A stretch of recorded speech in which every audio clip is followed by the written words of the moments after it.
Welcome to. Oh wait, what episode is this? Secret Wars 3. I know that, but like, is this this is going to be an out? Hang on, let me. 19. All right. Welcome to the Geek Savants, episode 19. It's one of our Secret Wars pop-up episodes. I am Super Ugly. Grant Miller. This is technically episode 3 of this, but it's really episode 19 of the Geek Savants. So we love to number things all kinds of crazy in this place. I like to think that on Battle World there's a Savant land. Good plug.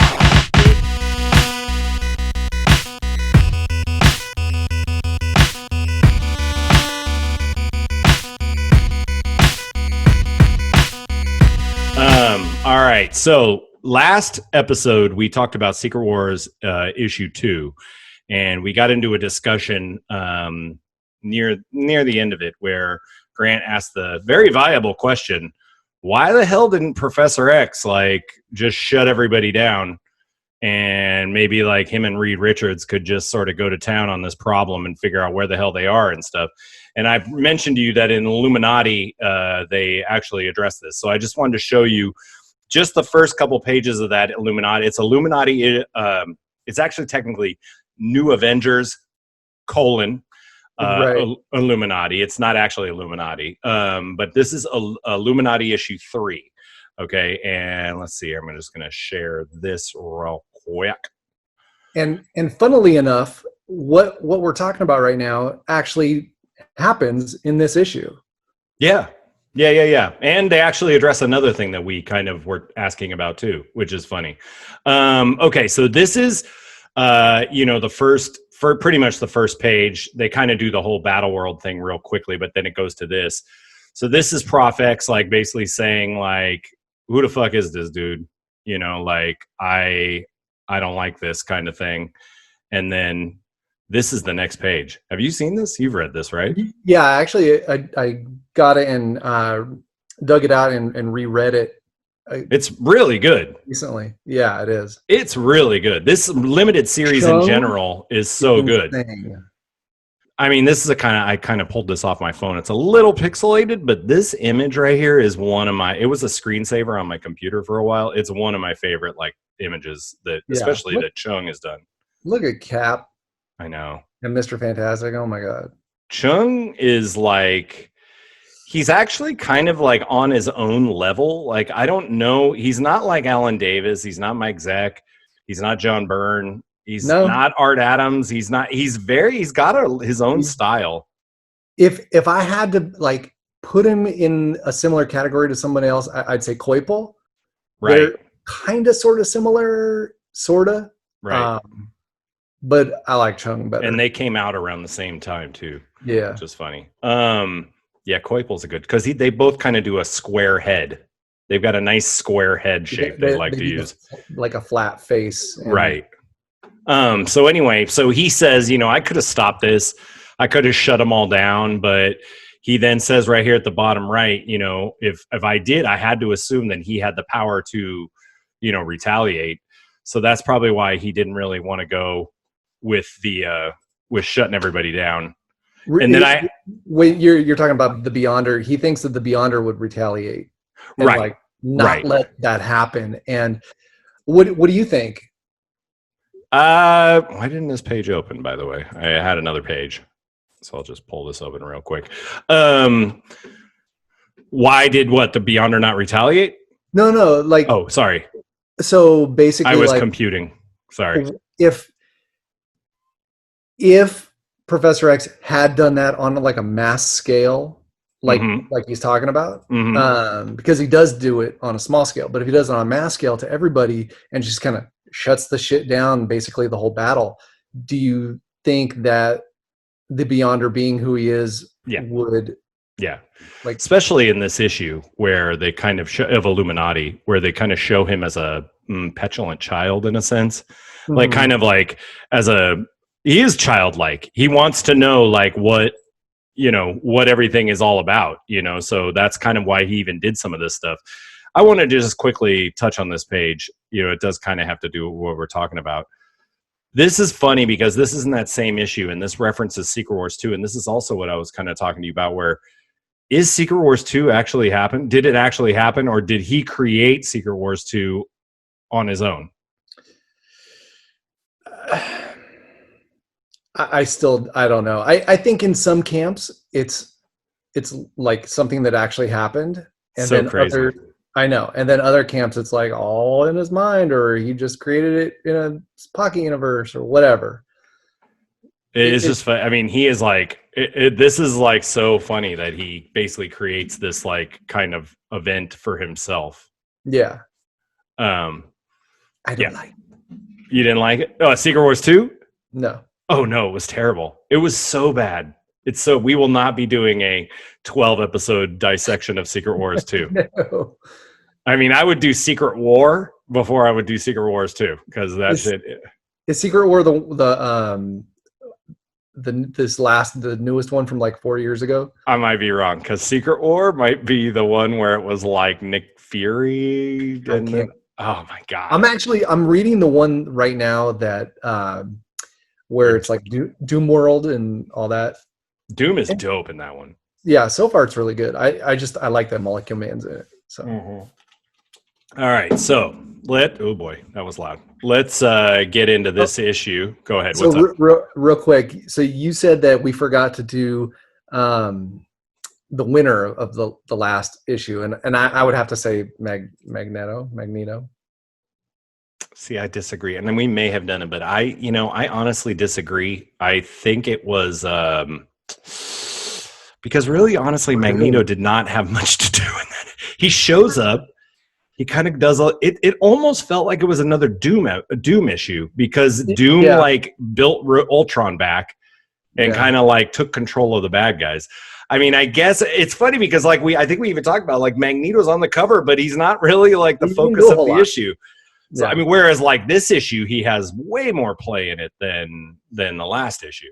Yeah, I mean, if anything, I mean, he did go into the hero's base and kind of punked them and stuff. Look at that cover.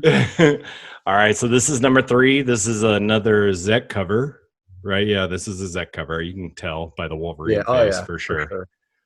The Crisis Within. I love this cover. Didn't you say this is your favorite cover? No. Oh, no. It was 12 or no, 11. 11. Yeah. Yeah, but I love it just because it's got all X-Men plus Spidey on it, which is that in comics back then was pretty rare. Like the Spidey and X-Men just didn't happen. I know. And you know what? I'm here. I love it.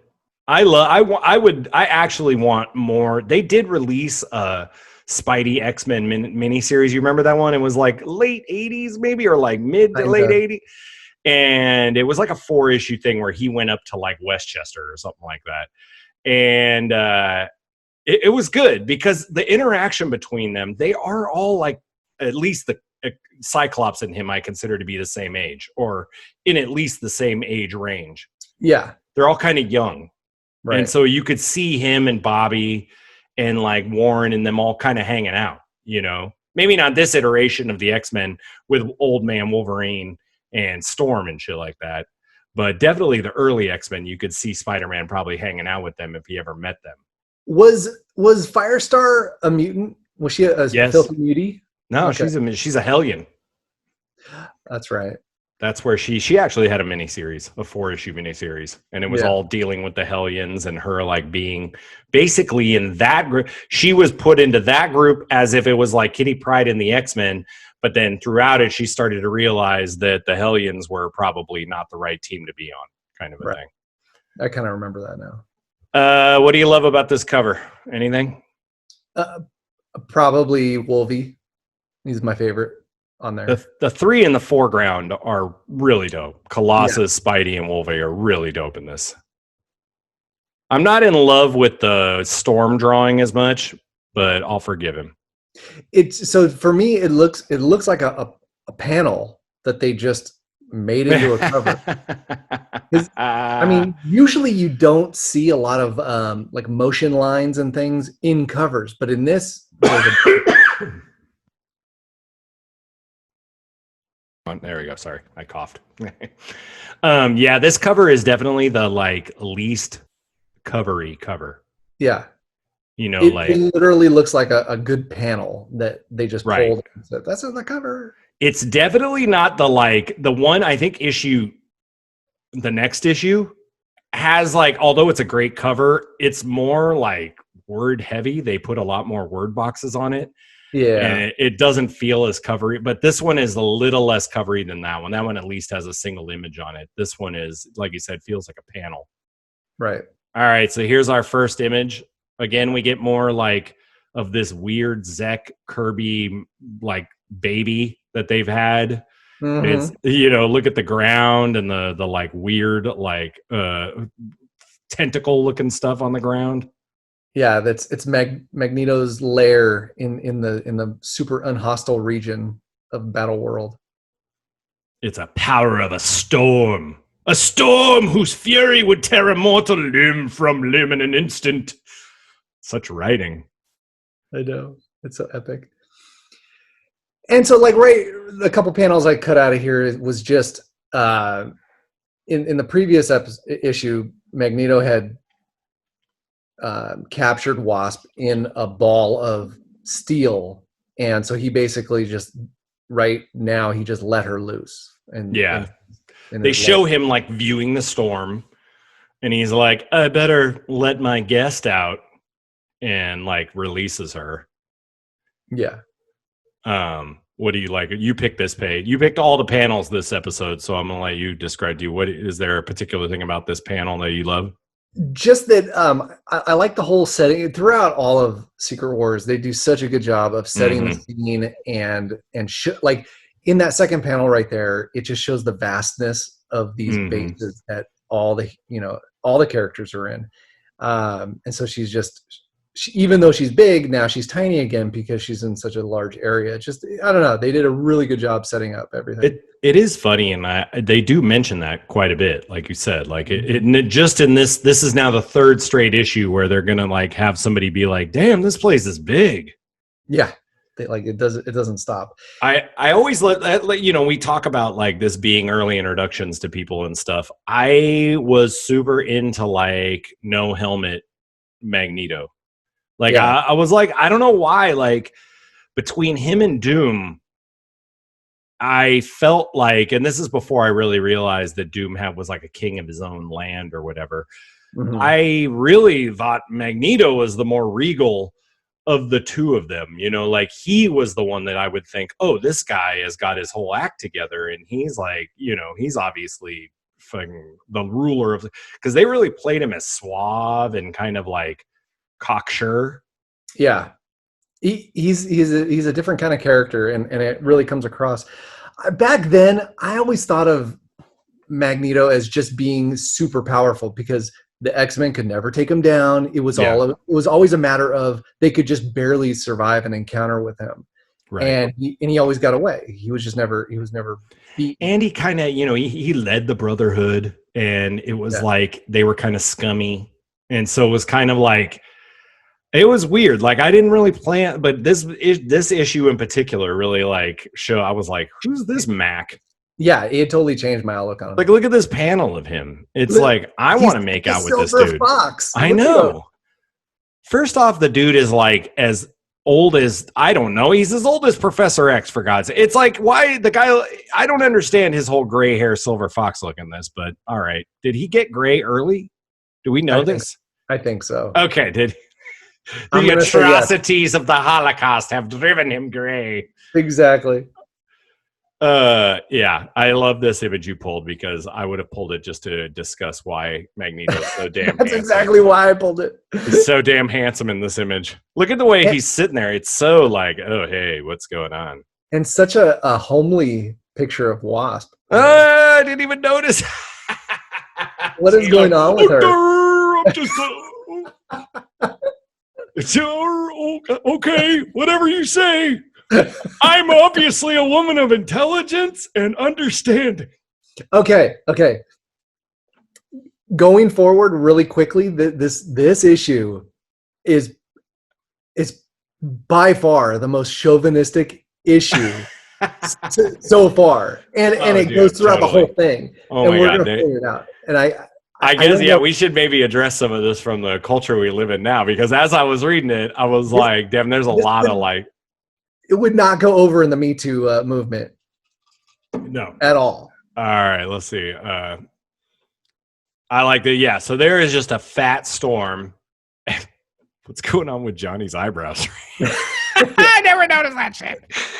There's like a fat storm going on, as Johnny says, all the hurricanes on Earth for 1,000 years rolled into one. That is a lot of fucking hurricanes, by the way. All the hurricanes on Earth for 1,000 years rolled into one. It's a bad storm. I might be exaggerating is all I'm saying. I just don't think it's that powerful. Okay, guys. I love, can we give a shout out to the last issue box? Mm-hmm. God, don't I miss a last issue box, or happened in Avengers 153 or something like that. You know, I love that shit. This panel sets up. I knew Grant would pick the next panel. I didn't even have to like. I didn't even have to like. I was like, don't pick it because you know he's gonna. By the way, is this place just straight surrounded by water right now? Look at it's not doing too good. No. All right, a giant boulder, I'm going to say it's the size of Montana, is about to fall off of this mountain. There's a lot of size of Montana boulders like falling all over the place in these issues. Right. And then you got... Look at that Thor. As good a Thor that is, the next one is the best. What's funny is this is a small panel too. So, I mean, you could tell he really didn't go hardcore on the detail in the face and stuff, but it's like, look at the scribbliness of the hammer, but it's so perfect. I know. All right. And then this shit right here is incredible. Look at that face. Oh my God. I don't think I really realized. I have chills right now. So good. Crack-a-boom. I'm popping a. You got a Mjolnir in your pants? My mighty hammer of Mjolnir. Dude, like I still like, even after these whole series never really fully put together how strong Thor was, but yeah. He is such a badass right here. And I know Grant wishes, just every day gets up, looks in the mirror and says, if I could only have those golden fucking locks right there. Totally. Oh my God, Grant. You would just totally just be Thor every Halloween if you could have those golden locks. I sure would. I know. Look at that. Oh my God. It's so good though. And I do love, you know, another thing that character thing I love about Thor is he fucking loves to fight, and he loves to fight, like just do shit like this, and just his shit-eating grin in that panel is so great. You know, it's perfect. Yeah, I love this. Is the next day you see this one is awesome because She-Hulk's basically talking shit to Hawkeye, being like, "Your fucking arrows ain't gonna do shit against that boulder, man. Like, what are you doing? What are you thinking?" And I love this too for a couple of reasons. I always like when the strong characters are doing strong things. Like it's one thing to like hit somebody really hard or something. When they have to like lift up, on Earth, there's not that many big things like that. But here they get to do that pretty often. Hey, She-Hulk, go move this thing from there to there. Go ahead. And then look at that Hawkeye face. I know the zip tone on it is killing me. So good with the lighting and everything. Yeah. And, you know, what's good about this, too, is you got two characters that as we move on in their, like, arcs of life, even as these characters grow with us, they're both two characters that, I could see kicking it, you know, and I could see they are both loosey-goosey kind of characters where they're not rigid, they're not Reed Richards, they're not Cap. They're not, you know, they are very much like, you want to go grab a beer at the bar kind of like characters. They're morally ambiguous.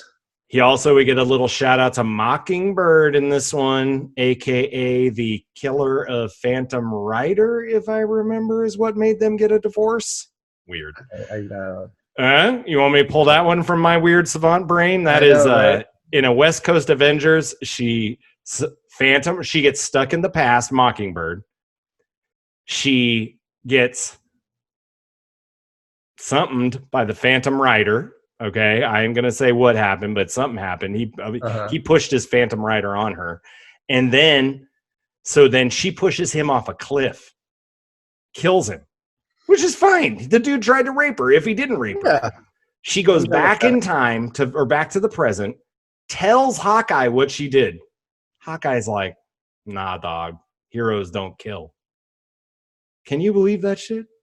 Whatevs. I don't know. They probably retconned all that shit out, but that's how they did him dirty in the first thing. And I was like, this is bullshit.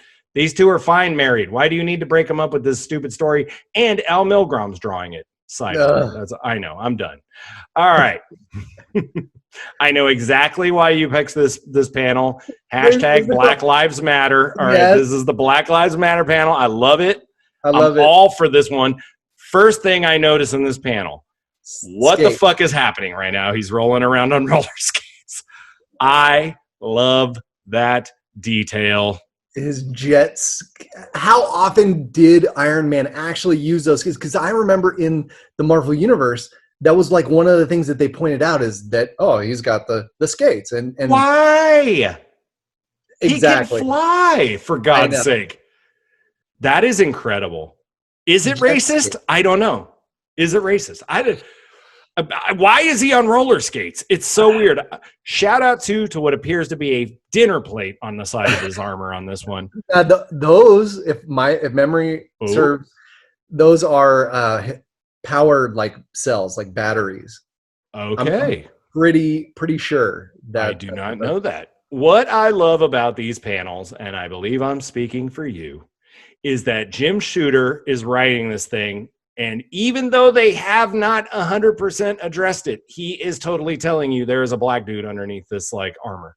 He's definitely, he's foreshadowing some shit out of Iron Man. Boom. Raindrops hit like a 44 Magnum slug. Why would Tony Stark say Tony that? would not say that. Yeah. Tell me, woman, how could Thor survive that?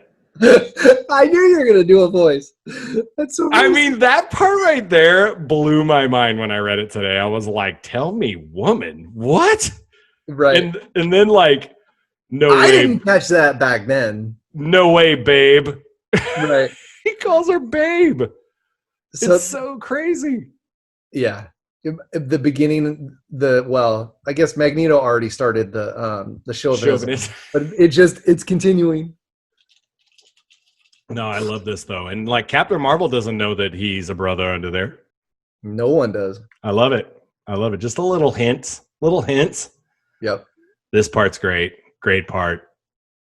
Great Hulk. Oh yeah. Hulk is in full blown douchebag mode now. Yeah. And so he's again, he's saying he's actually alliterating, She-Hulk just moved that 30-ton particle accelerator. And I loved that nerdiness because it just kind of pointed out, her class level of strength and all that, the stuff that we've talked about. Like it really breaks down, that character's power abilities. But I just, as a kid, I love that shit.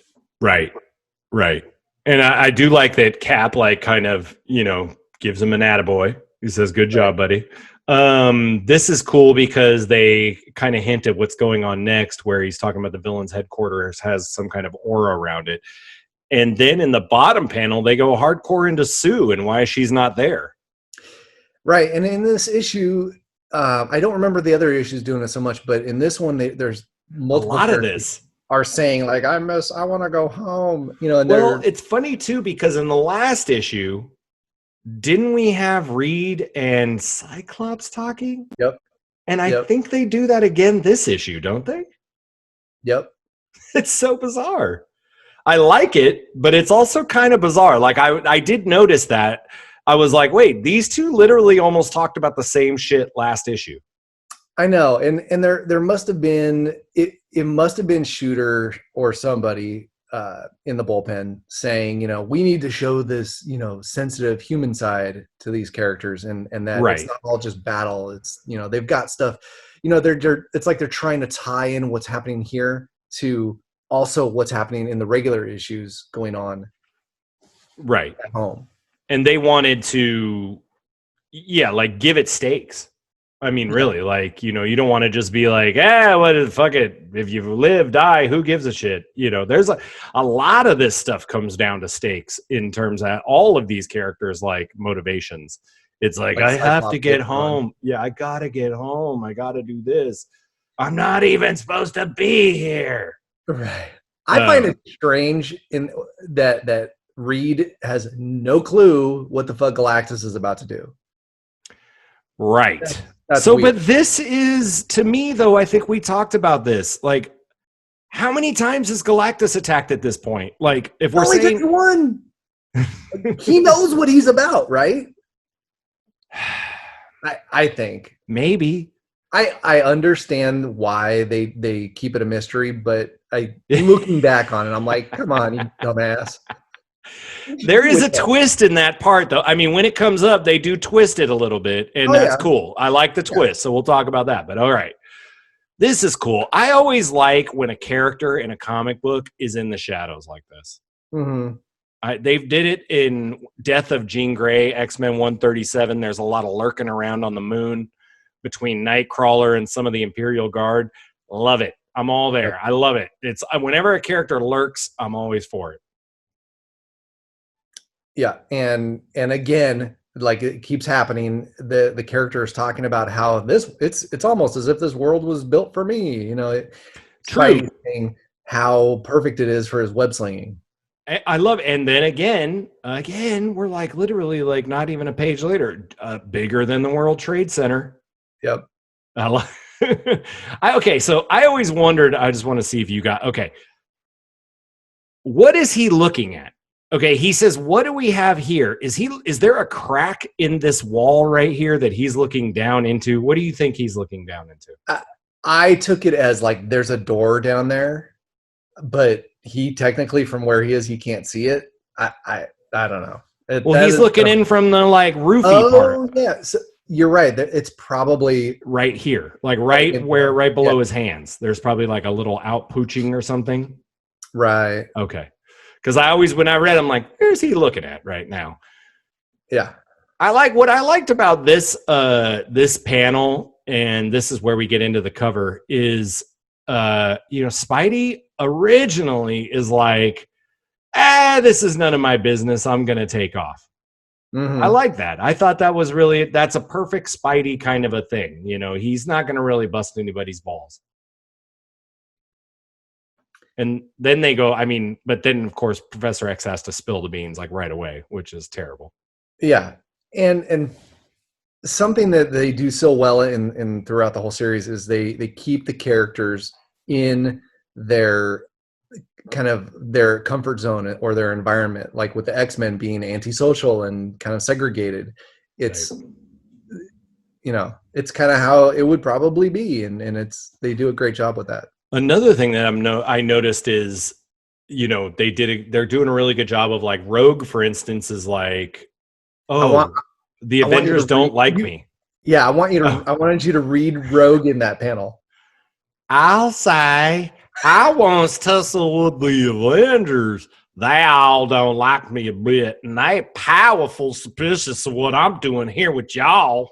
I threw the y'all in there as like I knew they wanted to say it though. Yeah, she would not say you all. You all, right. And then, and they also like kind of pop out people's names again. Rogue is an X-Man now. They're like telling you what's happening. Yeah, no, this panel is really good too. I did like this one because it shows their little group meeting. Oh, but Professor X did not somehow turned his brain off for 5 seconds and didn't realize Spider-Man was there. Exactly. What do you love about this panel? You picked it. I love the Professor X, that dramatic, moment. And then I felt like the next panel was very unspidey like. Like I feel like he would not do what he's doing right there. Like that's not really him. What would he do? He heard what he heard, and he would just leave and go tell somebody. He wouldn't go fight them. I know, right? Like, what's that? Oh, no, because Prof X sensed him. So he knew, like, Spidey knew that he was fucked. Like, that he was going to get, like, so he had to, like, try and take him out real quick so he could go and tell somebody. I guess. But technically, if Spidey was in danger, which by Professor X sensing him, his spider sense should have gone off and he should have left. That's just my 2 cents. But then we wouldn't get these awesome panels. So I think what's awesome, and this page proves it, that both Spider-Man and Obnoxio the Clown can take out the X-Men very easily.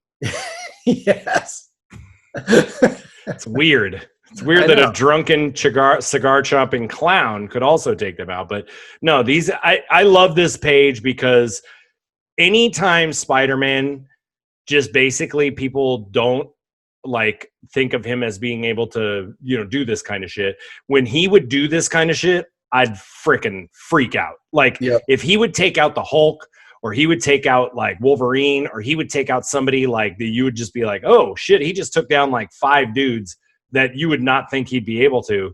I'm always like, dude, this is the best. Because to me, I always think of Spidey as the best, really. Like, in terms of like, he's the one that I'm always like, nobody ever takes him seriously, but technically he's probably the best hero out there. He just has the perfect combination of powers. Right. Strength, agility, Spidey sense, webbing, like it's all perfectly there. It's Wolverine, Deadpool, like all these dudes mixed into one. Like, Daredevil. Yeah. It's like, it's got so many of the cool characters all mixed into one.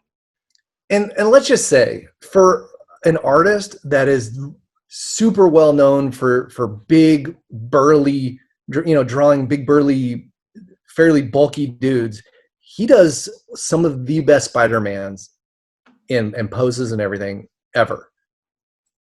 I know. They're like classic, but at the same time, his own. And he isn't bulky. They do a good job of making him kind of lean. And you feel like a lot in all these issues that he can get like, he could get beat up real easily. But he won't, but it's like, you feel like he could get hurt because he's not just like some massive dude. Yeah. Reading this for the first time, and like with this panel where he's, they just said he made us look like fools and amateurs. It made me look at Spider-Man in a totally different light back then. Yeah, it definitely did, because it was, like I say, it showed that, because a lot of times, like, he never joined the Avengers until like way recently. And so there was always this gag about him just not being able to join the Avengers because he was never serious enough. But anytime he'd like, be with them, he would basically be one of the best people with them. Like, he would defeat a lot of people. They'd be like, you should join the Avengers. He'd be like, do you guys pay? And then when they said no, he just bounced. So it was like, he always stood toe to toe with all these dudes. And it was really rad to see it in this. And then anytime it would pop up after this, I was always so stoked when he would fight just a larger number of like superheroes or villains and stuff. This is a good panel right here. I do like this one. Yeah. So this is what would have happened if he had tried to bounce earlier, though.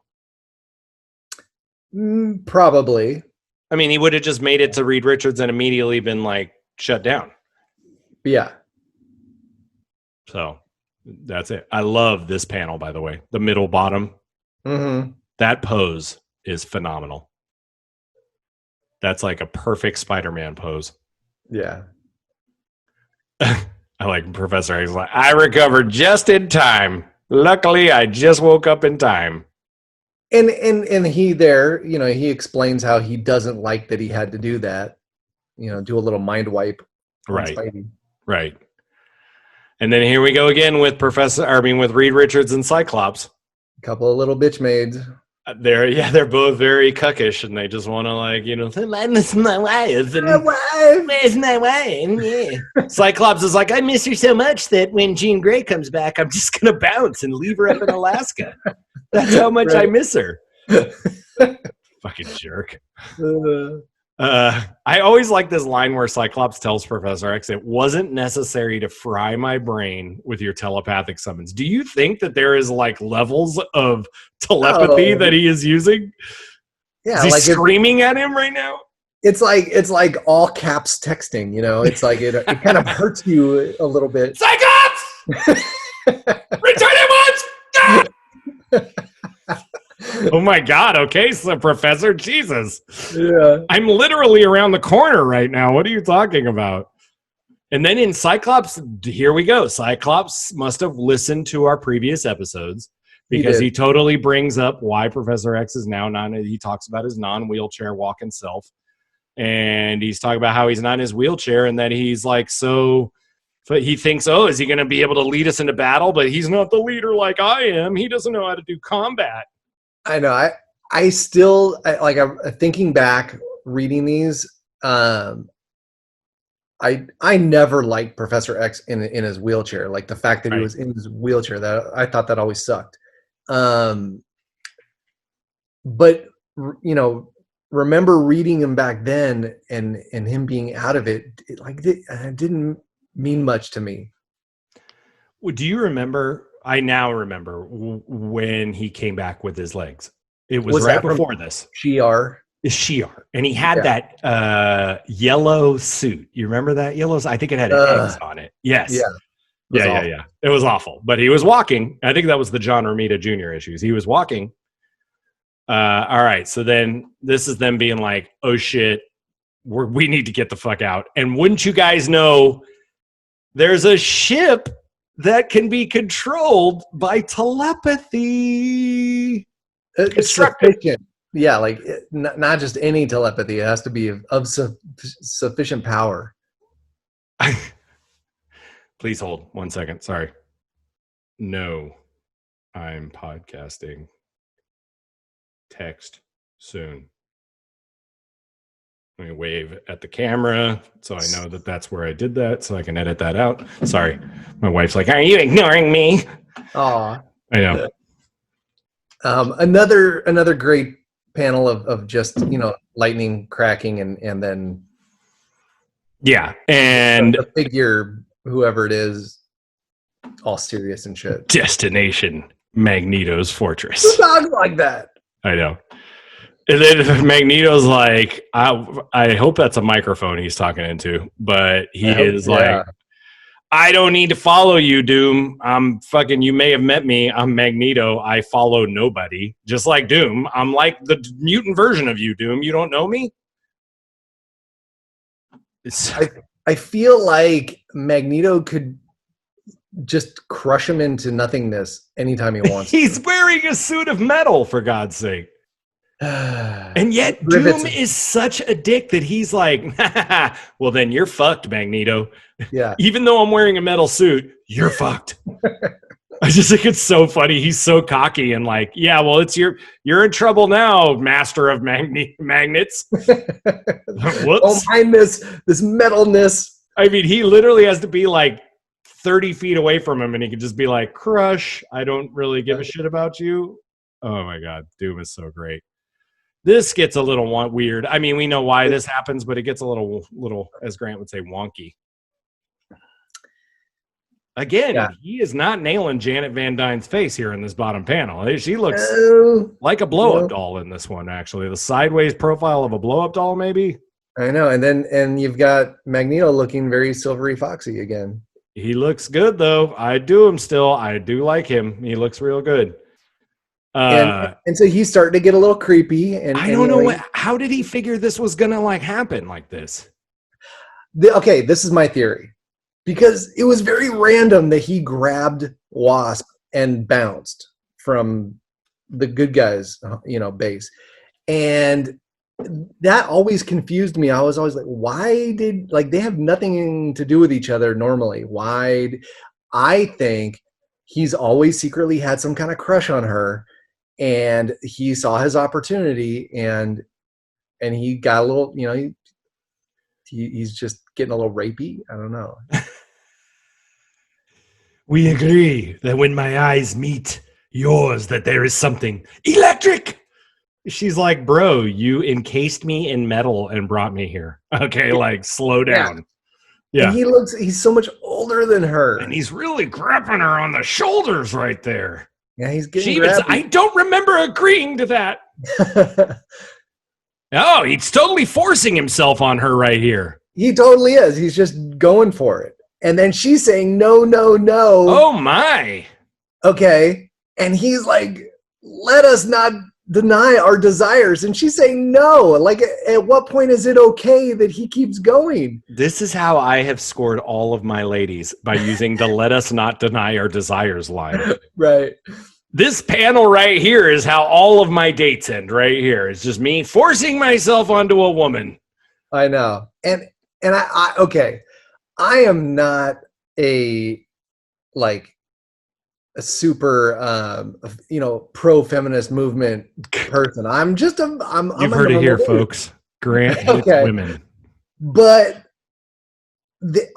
even I'm slightly offended that they wrote her, conceding basically the way that they did.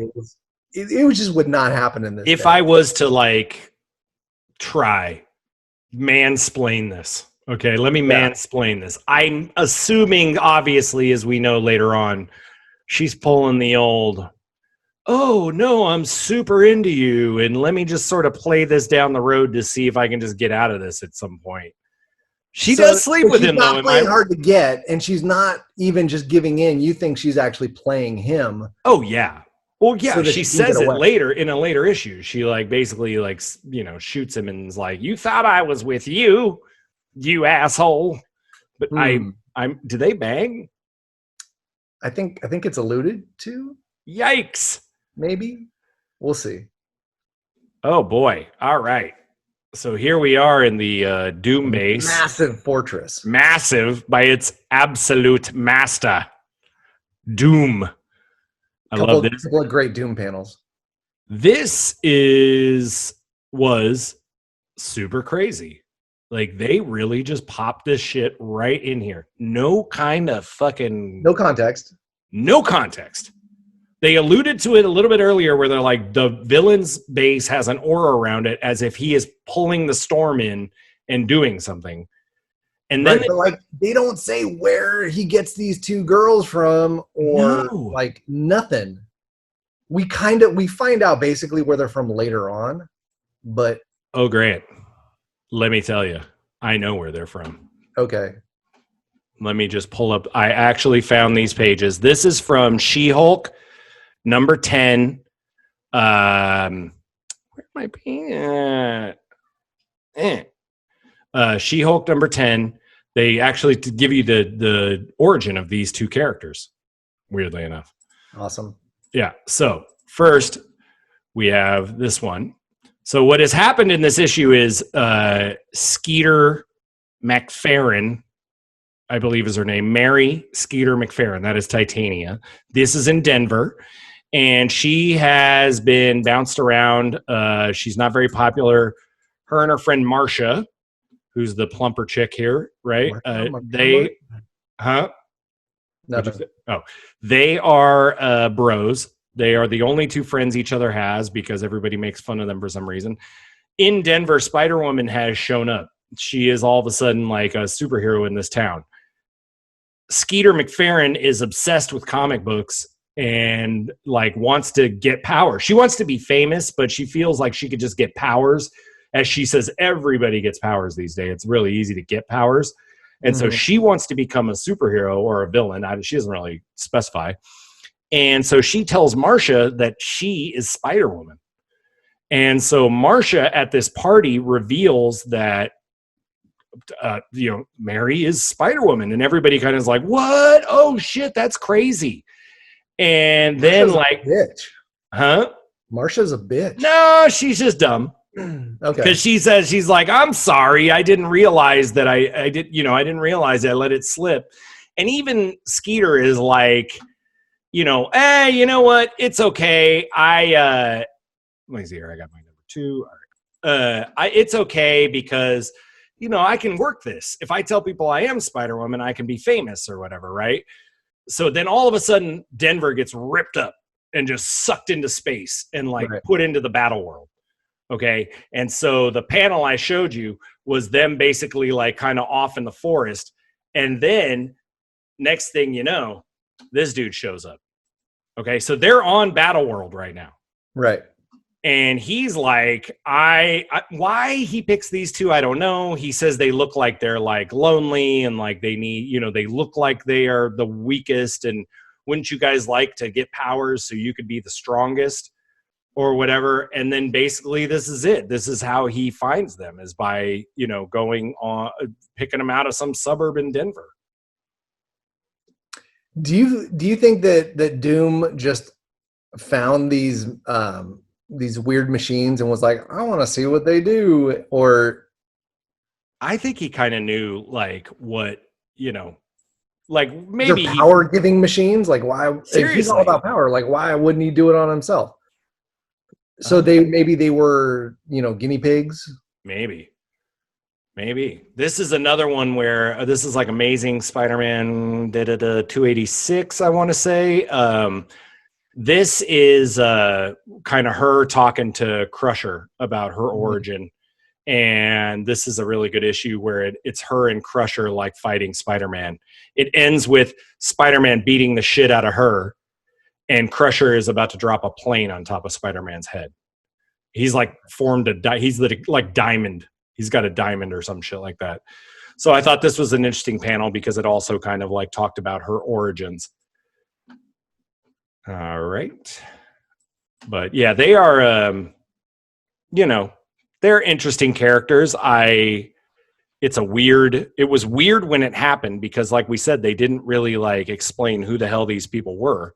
Yeah, it was kind of strange, but I was okay with, a big booby Volcana and Dominatrix Titania and, going forward. So here he says, this alien technology, so rich, so subtle, so easily harnessed to serve my purpose, energy tapped from the raging tempest.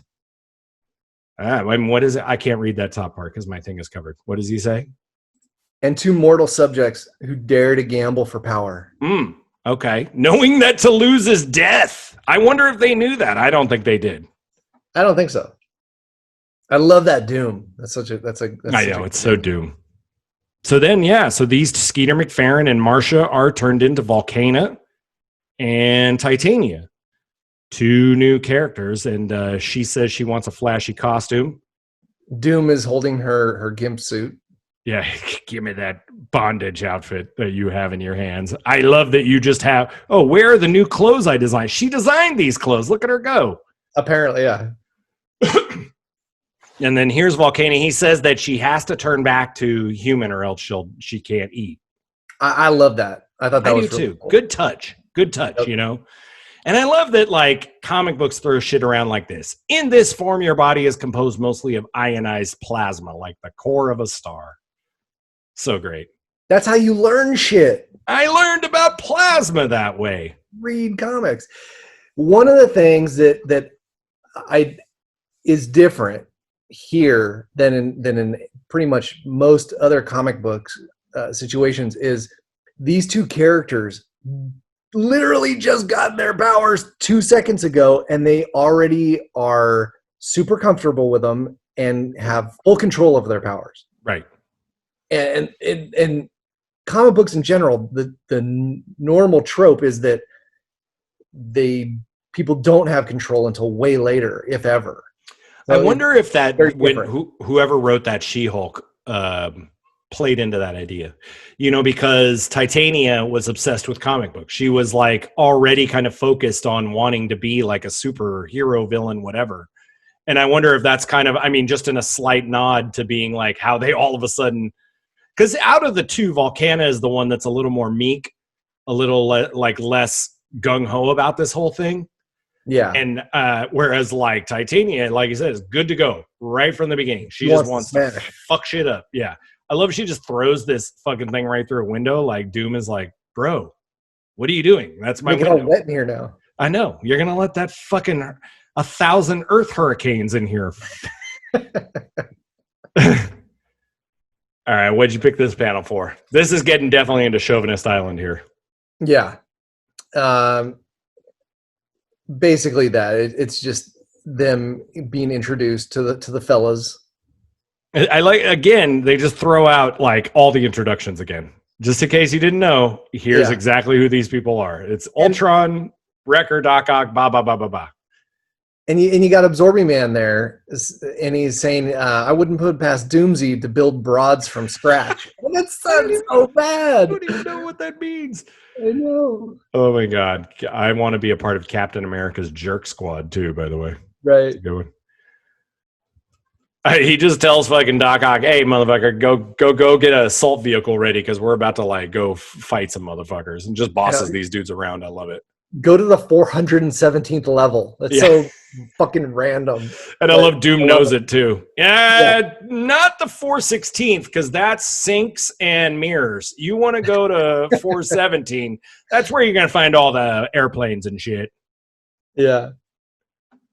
This great interaction here. This is it. This is the beginning of the love. This is the beginning of the love affair between Titania and the Absorbing Man. Yeah, she's all ready to pounce on him. For sure. She wants to beat his ass, right? You're not saying she wants to that bald pointy head. Yeah. How come you haven't gone as Crusher Creel as Halloween? I don't know. That's a good one. That is a good one. You could get in shape. You're skinny now. I'd have to shave. Just thin it out a little. He's got scruff. He's got a little 5 o'clock shadow. You need just purple pants. That's it. Striped purple pants and a giant ball and chain. That's it. Oh yeah. She's so bummed. And then here you go. This is where Grant learned all his moves. That's my move. Hey, Missy, if you want a lip wrestle. We've got this is a really good setup for the rest of Molecule Man and Volcana through the rest of the series, isn't it? Yeah, and for me, I was never a huge Molecule Man fan throughout the whole series. Like, I love his powers and like what he can do, but as a character, I always hated him because he's such a milksop, as they like to call him. Yes. And in this, he's such a cuck for Doom. Doom is so impressive. He always knows what to do. And she's like, I know what you mean. Such charisma. I'm going to bone him later. Don't you worry about that. And do not worry. You're going to watch in the corner, Molecule Man. This episode is definitely plus 18. Okay. Oh, boy. Oh, man. See, he does kind of drop some knowledge. Would approve. He does say it's only molecules interacting, and I control molecules. I could disperse the storm. So a little hint at his power. Yeah. So this is back at the hero's base, and your boy Thor just knocked a boulder down. So, of course, he's got a boulder. He's rock hard. He needs some flagons of mead and some winches. And he knows where there's a winch. Only another Asgardian will do. Oh, of course. Like blows a load like a buckshot. And so, like, we talked about this, like, about how they are the only two, gods or Asgardians, right? And how do they interact? And this is the start of it. This is cool. We'll talk about this more next issue. We'll go into the backstory of this whole thing. But Thor just bounces. He's out. He's like gone for basically an issue's worth of time. He's gone. Yeah, I can't even remember where they go. It's in an issue of Thor. We'll find it. I'll find it. And we'll highlight it next episode because they did have a whole issue where it was just basically where they go to when he comes back. Huh. Yeah. They did a lot of these. I love it. I love that they kind of like address a lot of this stuff further on. And a lot of this stuff was like way later on, like way after all this stuff happened. That's awesome. Like the Thor didn't come out like right after this. It came out like years later. And it was like one of those like, do you ever want to know where Thor went in Secret Wars? Here you go. That's so cool. Yeah. Let's see. We're back to see. This is great. Is this the second time that the Hulk has let Captain America oversleep? Or is this the first time? What I found weird about this is why is Hulk like sitting at his bedside like that? It's kind of weird, right? Yeah, right. He's just like not only that, facing away from the monitors. Hulky. And he's got his little fidget piece of metal that he's crunching. Yeah. Captain America's like, fuck face, I'm trying to sleep. Stop scrunching that fucking metal, for God's sake. It must sound so loud every time he crunches it, right? I know, right? Then when Cap's like, this feels like World War II all over again. Stop crunching that metal! Man, and then like Cap wakes up and is like, "Son of a bitch, you You fuckers, let me sleep motherfucker." again. I'm partially human, you sons of bitches. I gotta sleep." And so he knows like that the storm's broken, that they're gonna get attacked. Yep. And then I would love if you could just tell it what's Hulk's little thing going on in this page. I hate that. It's his little bounding boing. I thought you were gonna talk his fucking thought bubble in this one.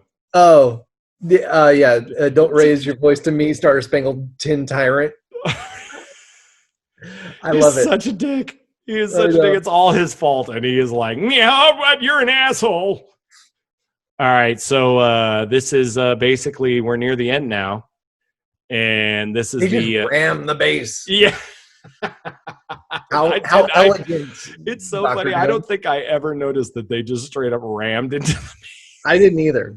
They have. I'm sure that fucking ship has all kinds of weaponry on it and stuff, but they ram it. I mean. You don't know how strong that dome is. Why would they do that? But they whatever. Got the telepathy to control the ship. I guess, yeah. Yeah, so they're here to break free some prisoners, which is cool. I mean, they're coming to release their bros. The Wrecker is like, I need my bros. And then this part down at the bottom I really like because fucking these guys get fucked up in this page. Yep.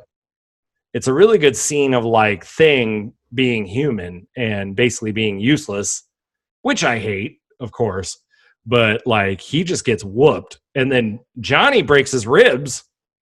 This is the famous broken ribs that will lead to other things later. Exactly. A little coochie.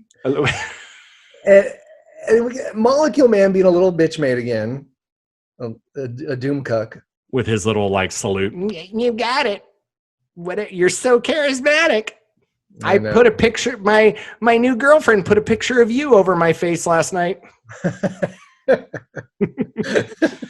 I had to wear a Doom mask. I had to wear a Doom. Yeah.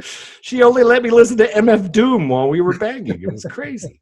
And then this is cool. Like, you know, they basically do a good point of showing Titania and Volcana like doing the damage in this point. Yeah, they're basically replacing the wrecking crew. Right. And they're able to come in and kind of mess shit up. Like they whoop She-Hulk's ass. Oh, baby, look at this page. I forgot. There's a naked lady on this page. And excuse me, I got to go for a minute. The Iron Man getting taken out so fast was, to me, that was kind of a bummer. Like I felt like he literally got caught with his pants down, like he was putting his armor on. We're so used to now Iron Man's like, oh, in a snap of his fingers, his fucking armor's on. It's true. He used to have to. He had it in a suitcase back in the day. So, yeah. I mean, I guess I could see as how he might have been taken out. I do like though that out of all these people, and these are all some of the most powerful people, that Hawkeye doesn't get taken out. Right. And in fact, Doc Ock is like, I got to get out of here. This dude's gonna whoop my ass.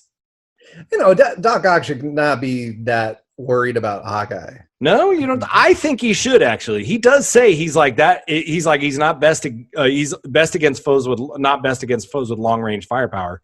Right. So he's not far away from him. He can just close the distance with his fucking arms and take him out. I mean, I think he's used to battling somebody like Spider-Man. He should be able to take out Hawkeye like it's nothing. I know. I get where he didn't get Captain Marvel because she can kind of move at light speed, Right. Right. This is cool. He didn't totally take out Iron Man, which is good. Yeah. I wanted to ask you about this first panel with Ultron. So Iron Man says he had us both dead to rights, but he didn't see us. He doesn't see us. I don't really get that. Like, is he basically just saying that he overlooked us? That doesn't make any sense to me. Yeah, maybe Ultron just destroyed the room they were in, and then like they're buried under stuff, and he can't. He just is standing on top of them. I guess, yeah. And so then we go to Molecule Man with all of his fucking powers. What does he do? He throws rocks at Hulk, which let's just say Hulk can smash, right? And apparently not. He's really good at smashing rocks, but this takes him out. I know. And then Cap wants to regroup. This fell apart for me. The whole battle, this whole attack. I was good with Volcana and Titania and the stuff that they did, but everybody else fucking screwed the pooch. Yeah. Well, I mean, Molecule Man should basically be able to rip Hulk into molecule or to rip him apart, right? I mean, because he technically, I'll give it to technically, mentally he can't do organic material. Oh, is that what it is? Yeah. Okay. But he could, like, Hulk's wearing pants, which, he should be able to do something with that. He could turn him into shorts. I know. There's so many other things that they could do, but Shooter says throw rocks at Hulk. I know. In this panel. And I'm like, come on. This definitely, as somebody that started to love Hulk after this. Okay. Yeah. So, obviously I'm more of a 300, 301, all that kind of stuff. I honestly didn't realize that I thought Hulk was kind of wimpy in this stuff. I knew he was super strong, but boy, they really depower him in this. Which is good. It's not good, but it's good in a sense. You can't, like with the movies, you can't use him. He's too powerful if you really go deep into it. He's such a powerful character. You have to figure out ways to depower him. Yeah. I totally get that. But yeah. Fucking rocks. Come on. Where's Cap holding? What's Cap holding on to, by the way? His nipple? His nipple? I mean, what is he? Yeah, I've got your nip. His nipple hard. Let's go! That's great. Oh, yeah. Yeah, this is a good last little bit. Next issue. Situation hopeless. Okay, so we're saying that the heroes are right now, they're regrouping in the base, in their giant fucking cavernous base. I think they leave that base. That they regroup by leaving. Okay. I mean, I think in the next issue they're on the go. They're not they're not in the base because that's how they get a mountain dropped on them. Okay. So the next issue they go off and then get attacked again, I think. And then it's something where then they get the mountain dropped on them or some shit like that. Yeah. We'll have to tune into next episode to find out. I can't wait to read the next one. Each issue, I can't wait to read again for the 18th time. But it's been so long since I've read any of them. What's funny is next issue is our first non-Mike Zeck issue. Yeah. I know. The cover is not Zeck. Nope. The interiors are not Zeck. But we'll definitely discuss that next episode. Right. Do you want to pick a winner of this episode? Hands down, Spidey. I would have to agree. I'd have to agree. I mean, he bounces in, he kicks some ass real quick, and shows off a little bit, beats a whole team. Yeah, if there was runners up, I'd say Volcana and Titania did a pretty good job. Yeah, I would go with Titania, I think, just because she's the one that kind of stood out of the two of them and really was more vocal. Yeah. But it's definitely Spidey. Spidey's the winner. Yeah. That and the other winner could be Thor's golden locks and giant smile. Yeah. And one might even say that Magneto kind of won too, Definitely what we could say one is male chauvinism. Very rapey sense. Yeah, male chauvinism definitely won this Issue. Jim Shooter might need to have his Twitter past looked into. He might have some definitely getting looked at. Yeah, let's cancel that fucker.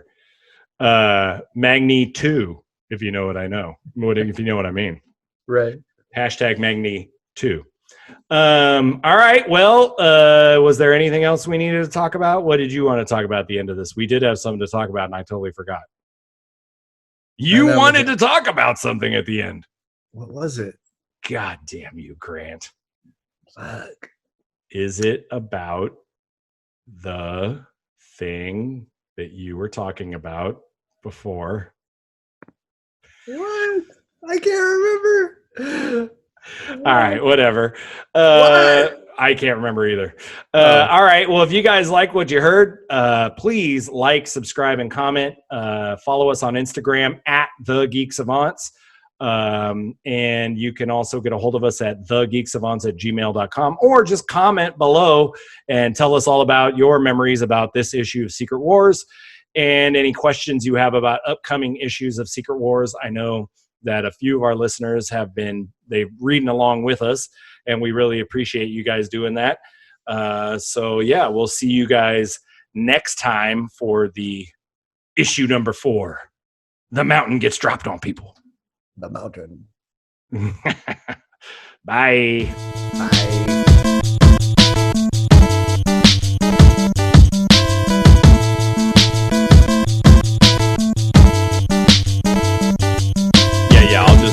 Bit about them because they both are our package deal.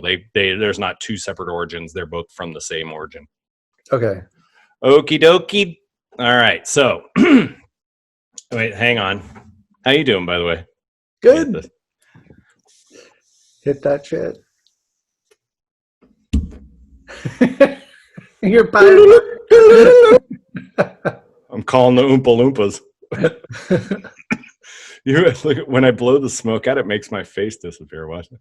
Yeah. Oh, there's that little terrorist. Hi. He's cute. He looks like Toonses. Oh. Okay. He's done. There goes my face. There goes your face.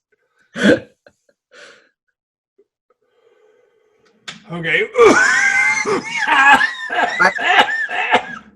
I think at the end of the episode, like after everything's, we do the bumper and stuff, you should include all of this. Just throw it in there at the end.